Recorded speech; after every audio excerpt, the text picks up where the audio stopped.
Recording in progress. नमो सिद्धाणं नमो आयर्याणं नमो अज्ञायाणं नमो लोये सवसाहुणम्।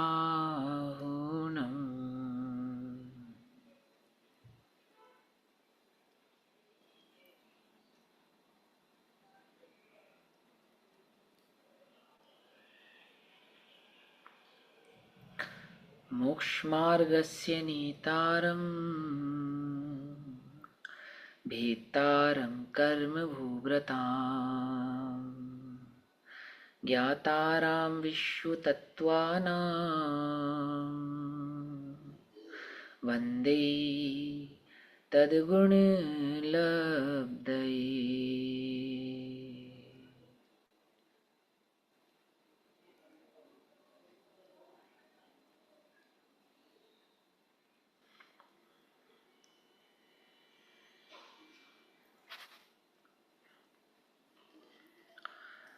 भावी सिद्धों की इस पाठशाला में रात्रिकालीन जो अपना विषय चल रहा है वह चल रहा है कर्म। कर्म अर्थात कर्म किसे कहते हैं कि संसार में परिभ्रमण के कारण को कर्म कहते हैं। ये कर्म 3 प्रकार के होते हैं: द्रव्य कर्म, भाव कर्म और नो कर्म। द्रव्य कर्म 8 प्रकार के होते हैं, भाव कर्म 3 प्रकार के होते हैं, है ना। मूलतः 2 प्रकार के होते हैं लेकिन 3 प्रकार के होते हैं, ऐसा आप समझ सकते हैं। 3 प्रकार का भाव कर्म कौन कौन सा होता है? अशुभोपयोग, शुभोपयोग और शुद्धोपयोग, है ना। शुद्धोपयोग को भी भाव कर्म कहते हैं। और नो कर्म कितने प्रकार का होता है कि शरीर आदि जितने भी संसार में समस्त पुद्गल के परिणाम हमें दिखाई देते हैं वे सब नो कर्म कहलाते हैं।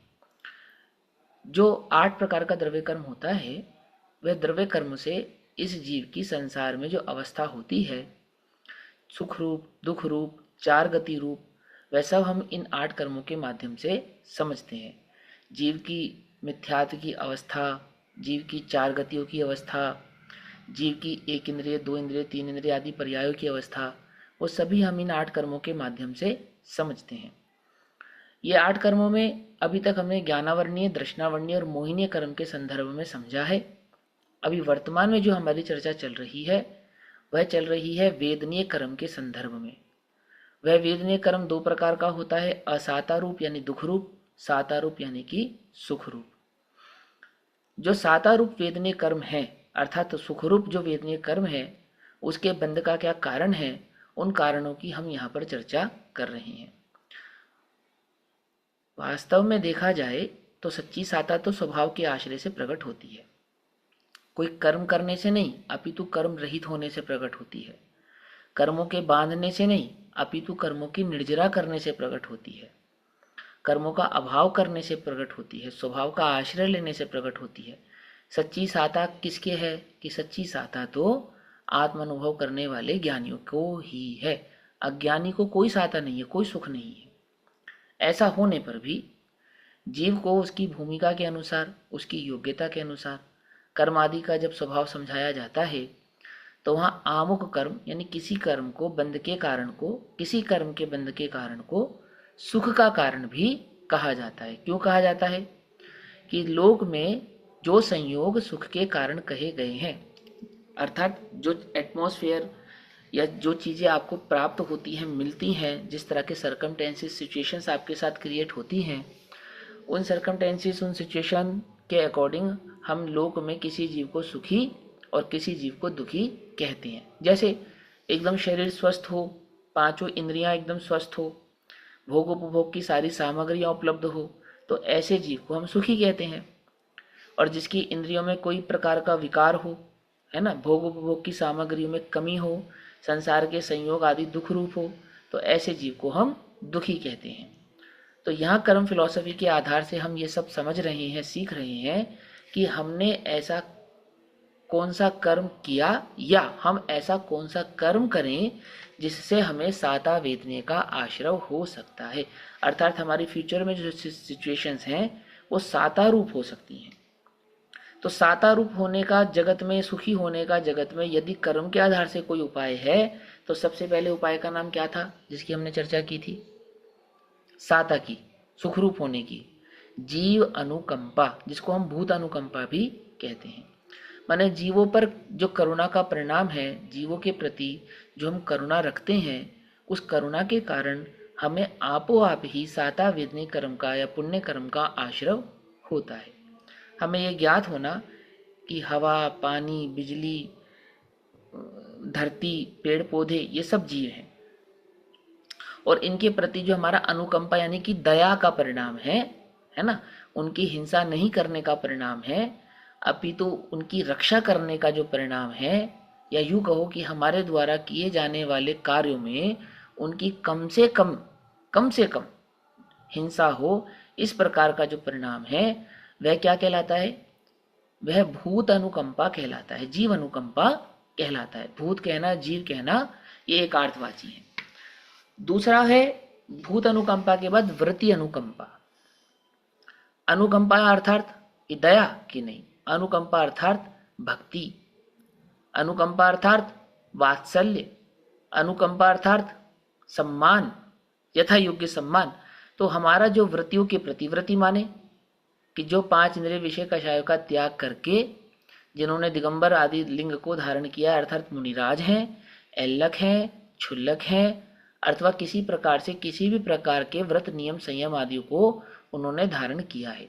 जिन मत में जिसे संयम कहा जाता है, जिन मत में जिसे धर्म कहा जाता है, ऐसे ब्रह्मचर्य आदि भाव को धारण करने वाले जीवों के प्रति जो हमारा भक्ति का परिणाम है, प्रेम का परिणाम है, वात्सल्य का परिणाम है, वो क्या कहलाता है?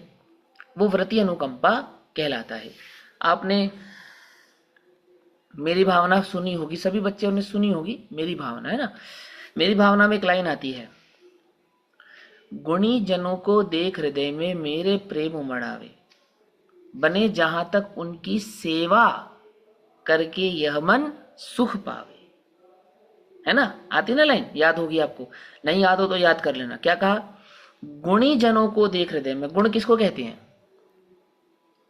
गुण किसे कहते हैं? गुण, गुण नाम किसका है कि जो आत्मा के गुणों का स्वभाव और स्वरूप प्रकट करता हो, आत्मा के आंतरिक गुणों को प्रकट करने का जो सहायक हो, ऐसा जीव का जो परिणाम है, ऐसा जीव के द्वारा किया गया जो कृत्य अर्थात कार्य है, वही वास्तव में गुण है। बात समझ में ही नहीं? क्या गुण है? कि किसी को नहीं सताना गुण है और किसी को सताना वो अवगुण है। झूठ बोलना अवगुण है और झूठ नहीं बोलना सो गुण है। समझ में? बात नहीं समझ में? वास्तव में तो मौन ही गुण है। क्या कहा? वास्तव में तो क्या है? गुण मौन। लेकिन अगर बोलना भी पड़े तो कैसा नहीं बोलना? अप्रिय कटुक कठोर शब्द नहीं कोई मुख से कहा करे। क्या कहा? अप्रिय कटुक कठोर शब्द नहीं कोई मुख से कहा करे। अप्रिय माने अच्छे नहीं लगने वाले, कड़वे और दूसरों का दिल दुखाने वाले कठोर शब्द नहीं कहने चाहिए। समझे? देखो एक बात समझाता हूं आपको, सभी समझना।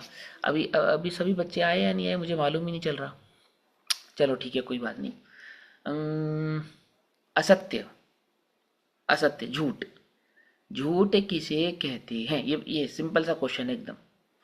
झूठ किसे कहते हैं? पढ़ा, पाठशाला में पढ़ा आपने, झूठ किसे कहते हैं? मालूम है? विधान याद है आपको? परिभाषा याद है? कोशिश कर कर देखो। कोई भी चीज का जैसा कोई चीज हो उससे विपरीत या उससे अलग बताना, हाँ, तो बहुत झूठ बढ़िया, कहते वेरी गुड। देखो लोक में किसको झूठ कहते हैं? कि जैसा देखा गया, सुना गया, कहा गया, बोला गया है वैसा ना कहकर अन्यथा कहना क्या कहलाता है? झूठ कहलाता है। माने जो चीज जैसी है उसे वैसी ना कहकर अन्य रूप से कह देना, ये झूठ कहलाता है। अब ये तो बहुत स्थूल परिभाषा है, बहुत स्थूल। थोड़ा और सूक्ष्म करो। कषाय के परिणाम में बोला गया प्रत्येक वचन झूठ है। क्या कहा? अभिमान में बोला गया, मान से बोला गया, क्रोध में बोला गया, मायाचारी से बोला गया, लोभ के वशीभूत होकर बोला गया, जो भी वचन है सब क्या है? सब क्या है? सब झूठ है, सब असत्य है, सब असत्य। देखो तुम गुस्से में क्या कहते हो? तुम जानते हो हम कौन है? हैं?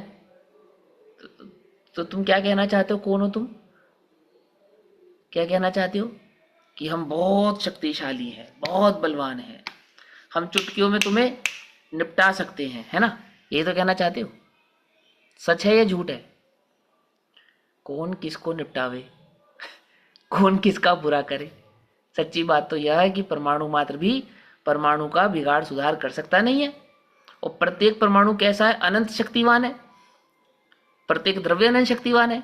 लेकिन ऐसा कहना क्रोध में कि तुम छोटे हो हम बड़े हैं, तुम कमजोर हो हम शक्तिशाली हैं, क्या है ये? सत्य है असत्य है?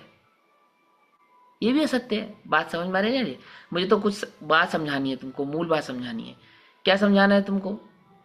अरे स्वभाव को भूलकर कहा गया प्रत्येक वचन असत्य है। कौन हूं मैं पुरुष हूं, सत्य है ये बात। मैं स्त्री हूं, ये सत्य है बात। मैं अमीर हूं, मैं गरीब हूं, मैं गोरा हूं, मैं काला हूं, ये सत्य है। सत्य है क्या? बोलो। लेकिन सत्य जैसा भाषित होता है या नहीं होता? सत्य जैसा लगता है या नहीं लगता? कुछ बात समझ में? ये झूठ है, परम झूठ है। अब देखो, ये जो परम झूठ है ना, जो वास्तव में झूठ है, इसकी तो छोड़ दो, इसकी तो जाने दो बात। लेकिन जो अभी जिसको हमने कहा बहुत स्थूल है, क्या उतना स्थूल झूठ भी हम बोलने से खुद को रोक पाते हैं?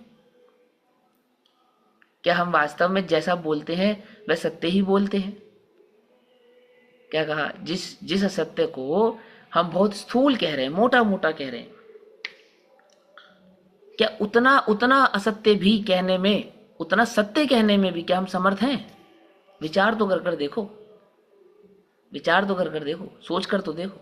मैं क्या कहना चाहता हूं? मैं आपसे कहना चाहता हूं क्या, कि जो अनुकंपा है, जो दया है, जो भक्ति है, जो वात्सल्य है, जो प्रेम है, जिसको हम साता वेदनी आदि कर्म के बंध के कारण कह रहे हैं, वास्तव में तो स्वभाव का आश्रय लेने पर ही जीव सुखी होता है, कषाय आदि का अभाव होने पर ही सुखी होता है, पाप आदि की प्रवृत्ति त्यागने पर ही सुखी होता है। पाप करे और सुखी होवे ऐसा नहीं होता, कषाय करे और सुखी होवे ऐसा नहीं होता। सच्ची बात तो यही है, नहीं होता। लेकिन साता वेदनी कर्म के बंध के कारणों में यह भी है कि जो स्वयं उन त्याग, संयम, तप, तपस्या आदि भाव को धारण किए हुए हैं, ऐसे जो व्रतिजन हैं, है ना, ऐसे जो गुणीजन हैं, ऐसे व्रतिजन और गुणीजनों के प्रति हमारा जो वात्सल्य का परिणाम होगा, हमारा जो सम्मान का, आदर का परिणाम होगा, भक्ति का परिणाम होगा, वो क्या हो जाएगा? वो हमारे साता वेदनी कर्म के बंध का कारण हो। पकड़ में आई बात? नहीं पकड़ में? सच्चे देवशास्त्र गुरु की भक्ति क्या है? साता वेदनी कर्म के बंध का कारण है। जीवों के प्रति करुणा क्या है? साता वेदनी कर्म के बंध का कारण है। उसके बाद है तीसरा नंबर का कारण है दान। क्या कारण है? दान। दान क्या होता है? दान क्या होता है? कि देव, शास्त्र, गुरु, धर्म आदि की प्रभावना के निमित्त से, योग से जो कुछ दिया जाए वो सब दान है। ठीक। और क्या दे सकते हैं? अब लोक में तो दान की एक ही परिभाषा चल गई कि रुपया देना दान है। लोक में तो ये परिभाषा चल गई। हमने जैसे कहा शब्द दान, तो तुम्हें क्या दिखाई देने लगा? दान के नाम पे धन दिखाई देने लगा बस, और कुछ दिखाई नहीं देता। मालूम? त्यागो उपादान शून्यत्व स्वभाव का धारी प्रत्येक द्रव्य किसी को ना कुछ दे सकता है और ना ही किसी से कुछ ले सकता है। वास्तव में यदि कोई किसी को कुछ दे सकता है और वास्तव में कोई किसी से कुछ ले सकता है, तो कौन किससे क्या ले सकता है और दे सकता है? कि मैं ही स्वयं को स्वयं से कुछ ले दे सकता हूं और किसी से कुछ ले दे सकता नहीं हूं। अपने आप को, अपने को, स्वयं को अज्ञान से निकालना और ज्ञान में स्थापित करना, क्या है ये ज्ञान दान है। बात पकड़ में है नहीं? क्या कहा? ज्ञान दान किसे कहा? कि अपने को अज्ञान से निकालो, अज्ञान से निकालो और कहाँ स्थापित करो? ज्ञान स्वभाव में स्थापित करो, स्वभाव में स्थापित करो। बोलो। दुखी होना, किसी को दुखी करना अच्छी बात है या नहीं? बोलो, नहीं अच्छी बात है ना? तो स्वयं को दुखी करना अच्छी बात है या नहीं? स्वयं को दुखी करना भी अच्छी बात नहीं है। दुख काय से होता है? कि दुख अज्ञान से होता है। अज्ञान का अभाव करना और ज्ञान की प्राप्ति में निमित्त होना, ये क्या कहलाता है? ये दान कहलाता है। अब ये दो प्रकार से होता है। दूसरों को ज्ञान देना वह भी दान है, और स्वयं ज्ञान प्राप्त करना ये भी दान है। पकड़ में ही बात नहीं? पकड़ में। चार प्रकार के दानों में सर्वप्रथम दान कौन सा है? वो ज्ञान दान है। दान चार प्रकार के होते हैं, और चार प्रकार के दानों में धन नहीं लगता। क्या नहीं लगता? धन नहीं लगता। कि भैया आपको पता नहीं है फिर चार प्रकार के दानों का नाम? नाम पढ़ोगे तो तुम्हें पता चलेगा कि प्रभु हमें मालूम है, हमें मालूम है। तुझे बतला रहे हैं ना, जो किसी दूसरे को लिया जाए, जो किसी दूसरे को दिया जाए, उसका नाम दान नहीं है। तो उसको तो उपचार से दान कहते हैं, उसको तो लोक व्यवहार में दान कहते हैं। उसका नाम तो दुनिया ने नाम दान रख दिया है। क्या कहा? दान किसका दिया जा सकता है? अच्छी चीजों का या बुरी चीजों का? दान किसका दे? अच्छी चीज का दे या बुरी चीज का दे? बोलो, किसका दे? अच्छा, त्याग किसका होता है? अच्छी चीज का या बुरी चीज का? बुरी है? चीज का त्याग होता है। मैं सुख का त्याग करता हूँ, सम्य दर्शन का त्याग करता हूँ। बोलो, क्या मिथ्यात्व का त्याग होता है, सम्यक का ग्रहण होता है ना? और अच्छी चीजों का ग्रहण होता है, और अच्छी चीजों का ही दान भी होता है। दी भी अच्छी चीजें जाती हैं, बुरी चीजें नहीं दी जाती। मुनिराज क्या देते हैं? क्या देते हैं? मुनिराज ज्ञान देते हैं ना। मुनिराज दीक्षा भी तो देते हैं। क्यों देते हैं? नहीं देते हैं? रत्नत्रय का मार्ग देते हैं या नहीं देते हैं? दीक्षा कौन देता है? दीक्षा भी मुनिराज देते हैं। ज्ञान कौन देता है? ज्ञान भी मुनिराज देते हैं। तो कैसे देते हैं? जो उनके पास है वो देते हैं, जो उनके पास है वो देते हैं। क्या है उनके पास? कि उनके पास ज्ञान है तो ज्ञान देते हैं। उनके पास दीक्षित होने का भाव है, स्वभाव है, स्वभाव में स्थिर होने का उनके पास स्वभाव। कानाचार्य अमरचंद्र देव ने, ये रहे मोक्ष अधिकारी, ये हम है ना, हम दे रहे हैं तुमको। क्या दे रहे हैं? कि उस मोक्ष को हम अधिकार से तुम्हें दे रहे हैं, सुखी होने का मार्ग हम तुम्हें बतला रहे हैं। क्यों? क्योंकि वो है ना हमारे पास, हमारे पास है तो हम दे रहे हैं। अनंत भगवान क्या देते हैं? धन देते हैं, धन। क्यों? कामदेव मोक्ष मोक्षदम कामदम चैव, अर्थात अनंत भगवान मोक्ष भी देते हैं और धन भी देते हैं, है ना? भगवान की भक्ति करने से क्या क्या मिलता है? मोक्ष तो मिलता ही है, धन भी मिलता है। मिलता है या नहीं मिलता है? अब तुम्हें कैसे समझाएं? समझो ध्यान से, है ना? अब कुछ ऐसी परिपाटी है, ऐसी समझने की बातें हैं। देखो, मूलतः जो दान है उस वह धन नहीं है। सच्चा दान तो क्या है? सच्चा दान तो रत्नत्रय की प्राप्ति का होना और अन्य को उस रत्नत्रय की प्राप्ति में प्रकट कराने में निमित्त होना, वो है वह सच्चा दान है। निमित्त नैमित्तिक की अपेक्षा से भी और निश्चय की अपेक्षा से भी। तो वास्तव में स्वयं को ज्ञान दिया जाए वह दान है, और जो ज्ञान देने में निमित्त कारण है, ऐसे जो देवशास्त्र गुरु हैं, तो देवशास्त्र गुरु के द्वारा दिया गया जो ज्ञान मार्ग है, वस्तु का स्वरूप है, समझाया गया है, सो उनकी अपेक्षा से वह ज्ञान दान है। यानी यही मार्ग मैं दूसरों को दूं तो यह भी ज्ञान दान कहलाएगा, और इस मार्ग को मैं स्वयं प्राप्त करूं तो ये अपने को दिया गया ज्ञान दान कहलाएगा। जैसे सिद्धों को कहते ना, अंतराय का अभाव होने पर क्या प्रकट हुआ उनको? कि वह सुख आदि भाव स्वयं से स्वयं को सुख देते हैं, स्वयं से स्वयं को अनंत दर्शन, अनंत ज्ञान, अनंत सुख, अनंत वीर्य आदि भाव का दान देते हैं। ऐसा पढ़ते ना सिद्धों के स्वभाव और स्वरूप में। ऐसे ही यहाँ है कि जब मैं अपने आप को, मैं स्वयं अपने आप को ज्ञान के मार्ग में लगाता हूँ, तो मैं अपने आप को, स्वयं को सुखी होने का मार्ग देता हूँ। अपने आप को, स्वयं को अज्ञान से, अंधकार से निकलने का मार्ग देता हूँ। ये सबसे बड़ा दान है। तुम्हारी जेब में कभी धन हो सकता है हो, कभी हो सकता है ना हो। नारकियों के पास, त्रियंचों के पास कोई धन होता है क्या? देने के लिए कुछ होता है क्या? तो वो तो कभी बेचारे दान ही नहीं कर पाएंगे। कि कर सकते हैं वे भी दान। कैसे करते हैं? कि भले दूसरों को कुछ लेना और दूसरों को कुछ देना, इसका नाम तो लोक में दान है, ये कोई दान थोड़ी है। वास्तव में स्वयं को सुखी करने के मार्ग में लगाना, ये स्वयं को स्वयं से दिया गया दान है। और इस दान में क्या नहीं लगता? धन नहीं लगता। ठीक है ना। अब लोक में जिनवाणी आदि छापना, है ना, प्रवचन आदि के कारणों को बनाना, सीडी बनाना, प्रवचन के रिकॉर्ड्स करना आदि आदि, इनको भी सबको उपचार से दान कहा जाता है। धन आदि का खर्च करना, इसके मत में, संदर्भ में, ये भी सब उपचार से दान कहे जाते हैं। तो पुण्य का आश्रव यानी सुखी होने का जो मार्ग है, साता वेदनी कर्म का जो आश्रव का कारण है, या यूं कहो सच्ची में वास्तव में जो सुख का कारण है, वो क्या है कि भूत अनुकंपा, व्रति अनुकंपा, और तीसरे नंबर का है दान। और वह दान 4 प्रकार का होता है, जिसमें सबसे पहला दान ज्ञान दान होता है। और वो ज्ञान दान किसे कहते हैं कि स्वयं को ज्ञान के सन्मार्ग में लगाना, उस ज्ञान को प्राप्त करना, ये स्वयं से स्वयं को दिया गया ज्ञान नाम का दान है। ज्ञान के बाद दूसरे नंबर के दान का नाम क्या है? दूसरे नंबर के दान का नाम है अभयदान। अभयदान, अभयदान क्या होता है? भयभीत नहीं करना। किसको भयभीत नहीं करना? स्वयं को भयभीत नहीं करना, समझे? दूसरों को भयभीत नहीं करना, डराना नहीं, डरना नहीं और डराना नहीं। किसी भी जीव को तुमसे क्या नहीं लगना चाहिए, कैसा भय नहीं होना चाहिए? अरे ये मुझे मार देगा, अरे ये मुझे दुखी कर देगा, अरे इसके कारण मेरे प्राण पखेरु हो जाएंगे, ऐसा परिणाम नहीं आना चाहिए।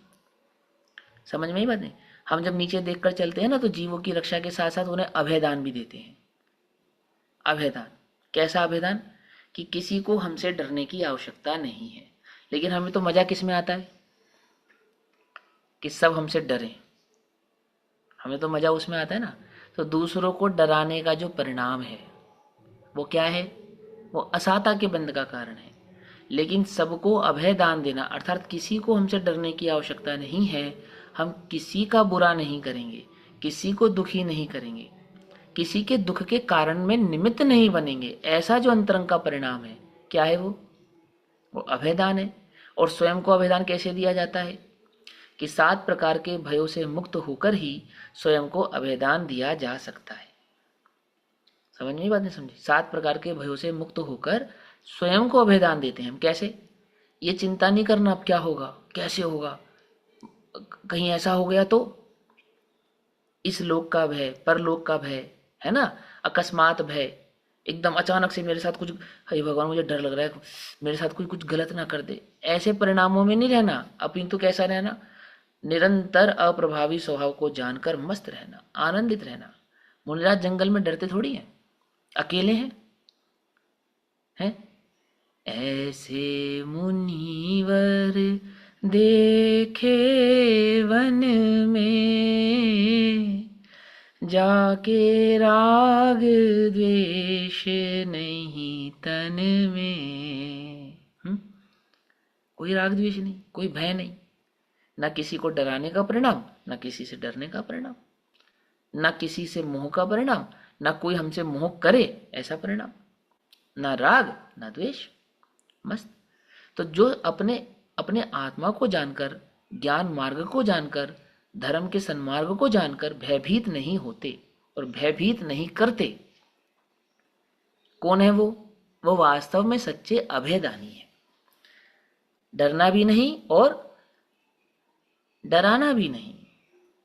क्या कहलाता है ये अभयदान कहलाता है। परंतु कैसे? स्वभाव के आश्रय से, आत्मा के आश्रय से, अपने अजर अमर परिणाम को जानकर, ना डरना ना डराना। क्या हो गया ये? अभयदान है। बोलो, इसमें पैसे लगते हैं क्या? नहीं डरने और नहीं डराने के परिणाम में पैसे लगते हैं? कोई पैसा नहीं लगता। धर्म के मार्ग को समझने में पैसे लगते हैं कि भैया लगते हैं, आपको नहीं पता।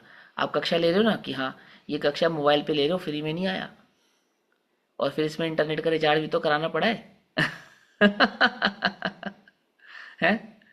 कि यदि तेरे को सन्मार्ग की सच्ची लगन हो, है ना, सच में तू उस सच्चे मार्ग को प्राप्त करना चाहता हो, तो ये मोबाइल, ये इंटरनेट, ये सब बाधा नहीं देने वाले, घबराने की जरूरत नहीं है। 7वें नरक के नारकी को भी सम्य दर्शन के कारण प्राप्त होते हैं। लवण समुद्र में त्रियंचों को सम्य दर्शन के कारण प्राप्त होते हैं। लोक में ऐसा कोई जीव नहीं है जिसे सच्चे सन्मार्ग की प्यास और से प्राप्त ना हो, ऐसा कोई जीव नहीं है। आपने सुना भगवान महावीर स्वामी की कहानी सुनी? जब वो शेर की पर्याय में थे, क्या था उनके पास? लैपटॉप, इंटरनेट, मोबाइल, घर कोठी बंगला क्या था उनके पास? कोई नहीं था। लोग तो क्या कहते हैं, महाराज कहाँ जाते हैं? महाराज तो पैसे वालों के पास जाते हैं भैया। अज्ञानी हो तुम्हें पता नहीं है। यदि त्रियंच त्रियंच है ना, त्रियंच, और उसकी काल लब्धि आई हो, तो एक नहीं दो दो महाराज स्वयं चलकर उसके पास जाते हैं। क्या आती है वह? समझ में नहीं आती है? समझ में आती है? क्या कह रहे हैं हम? धर्म पैसे वालों का नहीं है। धर्म किसका है? धर्म तो हलु कर्मियों का है। धर्म तो ज्ञानियों का है। धर्म तो वितराग परिणति वाले जीवों का है। आती बात पकड़ में? नहीं समझ में आती? बहुत गहराई से समझना। यदि तुम ऐसा विचार करोगे कि धर्म पैसे वालों का है, तो ना तुम्हें कभी सच्चे धर्म की प्राप्ति होगी, ना सच्चे धर्म के कारण प्राप्त होंगे। जब तक तुम अंदर में ये स्वीकार नहीं करोगे कि धर्म का पैसे से कोई संबंध नहीं है, वो तो स्वभाव के आश्रय से होता है, तब क्या होगा? ओहो, साक्षात तीर्थंकरों का संयोग तुम्हें आपो आप प्राप्त होगा। आपो आप। मेंढक की कहानी सुनिए। भगवान का समोशरण देखकर उस मेंढक के चित्त में क्या विचार आया कि मैं भी भगवान के समोशरण में जाऊं। इस भावना से जिस तालाब में वो रहता था, उसी तालाब के कमल की कुछ पंखड़ियों को मुंह में दबाकर वो भगवान के दर्शन करने के लिए चल पड़ा। फिर क्या हुआ कि समोशरण में जाने से पहले ही एक राजा के हाथी के पांव के नीचे आकर मर गया। अच्छा, मर गया। फिर उसके बाद फिर क्या हुआ? अब तो बेचारे का सपना अधूरा ही रह गया है। अहो, आत्मा कभी मरता नहीं है, जीव कभी मरता नहीं है, जीव का परिणाम कभी मरता नहीं है। क्या कहा? वो परिणाम था ना, जिस बल पर वो जा रहा था, उस देह का अभाव होने पर भी वह जीव कहाँ पहुंच गया कि उसी राजा, जिस राजा के हाथी के पांव के नीचे आके मरा था ना, वो राजा भी कहाँ जा रहा था? वो भी समोशरण ही जा रहा था। उस राजा के समोशरण पहुंचने से पूर्व, हालांकि ये राजा श्रेणी के संदर्भ में कहानी पढ़ने में आती है, परंतु मूल भाव, वो मेंढक पहले पहुंच गया। कहाँ पहुंच गया? उसी समोशरण में। उन्हीं तीर्थंकर भगवान के दर्शन करने लगा, उन्हीं तीर्थंकर भगवान की जिनवाणी सुनने लगा। क्या कहा? कितने पैसे लगे? कुछ नहीं लगा। धन नहीं लगता है। क्या लगता है? विशुद्धि लगती है। क्या लगता है? अंतरंग का निर्मल परिणाम लगता है, सच्ची लगन, सच्ची रुचि लगती है, और कुछ नहीं लगता है। सुख प्राप्त करने के लिए धन नहीं लगता है। सुख प्राप्त करने के लिए तो विशुद्धि लगती है। सुख प्राप्त करने के लिए तो सच्चे ज्ञान की रुचि और सच्चे ज्ञान स्वभाव का आश्रय यह लगता है। और यह किसके पास है? ये लोक में कहीं बाहर नहीं, मेरे पास, मेरे भीतर, मेरे अंदर परिपूर्ण भाव रूप से विद्यमान है। समझ में आई बात? नहीं समझ में? सात आवेदनीय क्रम के बंध के कारणों में दो कारण कौन कौन से? आहार, अभय, और तीसरा है औष आहार दान। तीसरा क्या है? आहार दान। आहार दान जो हम मुनिराज आदि को आहार आदि करते हैं, देते हैं, प्रगाहन करते हैं, वह आहार दान कहलाता है। ठीक है ना? अब यह आहार में तो धन लगता है ना। क्यों? आहार में भी धन नहीं लगता, आहार में भी पुण्य नहीं लगता है। और पुण्य कहाँ से आता है? कि पुण्य विशुद्धि से आता है। पुण्य कषाय की मंदता से ही आता है। समझे? धन से नहीं आता। धन तुम्हारे पास कितना भी हो, धन से नहीं होता जगत में कार्य। जगत में कार्य पुण्य से होता है। लोक में कार्य पुण्य से होता है। व्यवस्थापक कौन होता है? लोक का व्यवस्थापक पुण्य होता है। वैसे तो वास्तव में तो वस्तु स्वभाव से ही व्यवस्थित है। क्या कहा? वास्तव में तो वस्तु स्वभाव से ही व्यवस्थित है। कौन किसकी व्यवस्था बनाए? ऐसा होने पर भी लोक में जिसे व्यवस्था कहा जाता है वो पुण्य है। समझे? मुनिराज को कितना धन खर्च करना पड़ता है आहार प्राप्त करने के लिए? बोलो, उन्हें तो कुछ धन नहीं खर्च करना पड़ता। तो ये बात कहाँ से आएगी? आहार धन से आता है, पुण्य से आता है। सिंपल सी बात है। पुण्य विशुद्धि से आता है, परिणामों की निर्मलता से आता है। संयोग आपो आप क्रिएट होते हैं, अपने आप बनते हैं, है ना? समझना ध्यान से, है ना? और सच्चा आहार किसे कहते हैं? कि अनआहारी स्वभाव का आश्रय लेकर आहार आदि, यानी क्षुधा रोग विनाशनाय, क्या? क्षुधा रोग विनाशनाय निवेद्यम निरूपामति स्वाहा। अर्थात सच्चा आहार किसे कहते हैं? सच्चा आहार तो निआहारी स्वभाव को देखने पर जो आहार की इच्छा खत्म हो गई और वो जो सुख का आहार प्रकट हो गया, आनंद का आहार प्रकट हो गया, वास्तव में तो वो आहार है, सच्चा आहार तो वो है, समझे। और लोक में भोजन आदि को आहार कहते हैं। सो वह भी विशुद्धि से, पुण्य आदि से प्राप्त होता है, देने आदि के संयोग प्राप्त होते हैं। अभी देखो मैं तुम्हें एक बात बताता हूँ। आपको मालूम है भगवान आदिनाथ का जीव था और जंगल में उसका आहार हो रहा था, मुनि के रूप में वे मुनि थे और उनका एक राजा और एक रानी आहार करवा रहे थे। उस जंगल में एक शेर, कई सारे शेर थे, एक शेर, एक नेवला, एक सूकर और एक अजगर। ये चारों कौन है? तिरंज गति के जीव। तिरंज गति के जीव आहार दे सकते हैं या नहीं दे सकते? तिरंज गति के जीव आहार दे सकते हैं नहीं दे सकते? नहीं बता, मैं बताता हूँ, नहीं दे सकते। सांप, नेवला, ये मांसाहारी जीव ना, या आहार नहीं दे सकते। पता क्या होता है? उल्टा है। अगर ये गलती से आचार्य की, मुनिराज की आहारशाला में प्रवेश कर जावे, कौन? सांप, नेवला, सूकर, शेर, तो क्या होता है मालूम? अंतराय हो जाता है, अंतराय हो जाता है। लेकिन आपको पता है ये चारों आहार दान के फल में, किसके फल में? आहार दान के फल में। आदिनाथ भगवान के समोषण में भगवान आदिनाथ के गणधर हो गए कि गजब करते हो, आंखों में धूल झोंकते हो, त्रियंच और आहार दान के फल में है कि हाँ, त्रियंच और आहार दान के फल में। आहार तो राजा दे रहा था, आहार तो राजा रानी दे रहे थे, वज्रजंग का जीव और श्रीमती का जीव दे रहे थे। लेकिन जिन मुनिराज को वो आहार दे रहे थे, उन मुनिराज को देखकर उस आहार की अनुमोदना कर रहे थे, हर्षित हो रहे थे, प्रसन्न हो रहे थे। कौन? ये चारों जीव।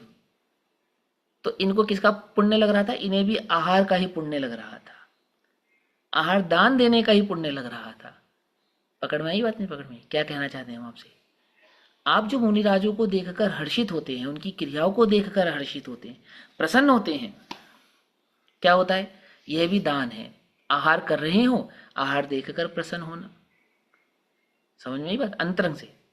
तो आप ही इस प्रकार के संयोग भी बनते हैं कि आप स्वयं आहार देने लायक हो जावे। ओहो, ऐसे संयोग बनते हैं कि दुनिया आपको आहार देवे, आप इस लायक हो जावे। नहीं समझे? नहीं समझे?